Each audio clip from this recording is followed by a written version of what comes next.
Assalamu alaikum warahmatullahi wabarakatuh. Boleeyyan akkam naguma fayyaadha warra naga jiraatanii. Zikriiwwanii salaata booda yeroo sadi jechuudha. Hogguu salaata xumuree dhumarra jechuudha.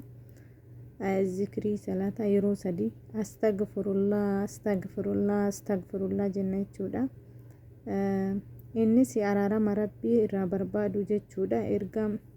Ergasii yoo imaama ta'e booda namatti hin aanin yani jechuun yeroo salaata jechuudha. Salaata booddeedha.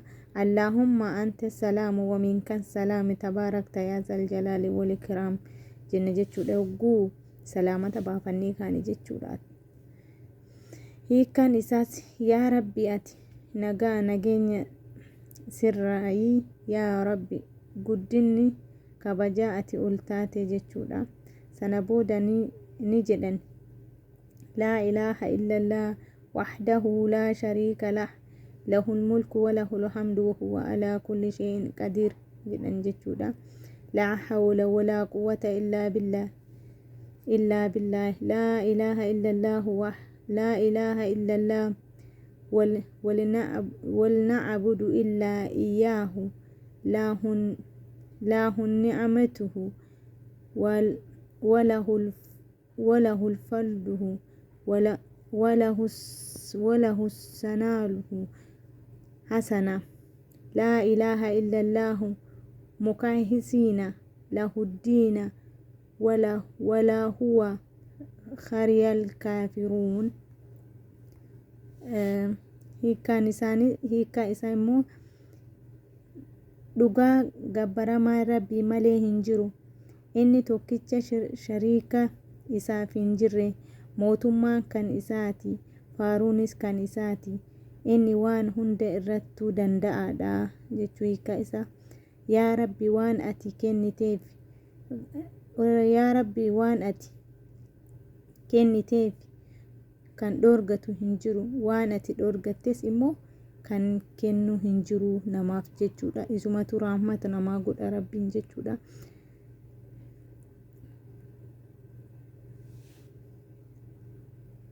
Abbaa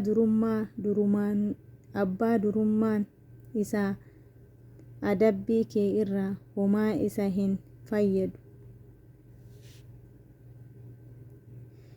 Itti aansee quba isaatti lakkawata jechuudha. Yeroo 33 subhaanallah 33 walhamdulillah 33 wallahu akbar 33 jechuudha. 99 dhumarratti immoo Allahu akbar jedhan jechuudha. Yani yookiin laa ilaaha illallah jedhan dhumarra dhibba jechuudha. Yogguu salaata xumuran dhumarratti jechuudha.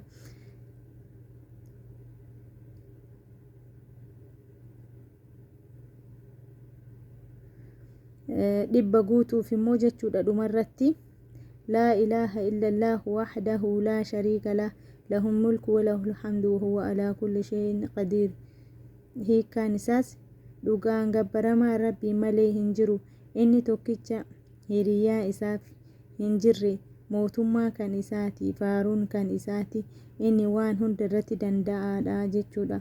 لا إله إلا الله وحده لا شريك له له الملك وله الحمد وهو على كل شيء قدير jechuudha. Sana booda ayata kursiyii qaranii ayata kursiyii immoo inshallah أعوذ بالله من الشيطان الرجيم بسم الله الرحمن الرحيم الله لا إله إلا هو الحي القيوم لا تأخذه سنة ولا نوم له ما في السماوات وما في الأرض من ذا الذي يشفع عنده إلا بإذنه يعلم ما بين أيديهم وما خلفهم ولا يحيطون بشيء من علمه إلا بما شاء وسع كرسيه السماوات والأرض ولا يهوده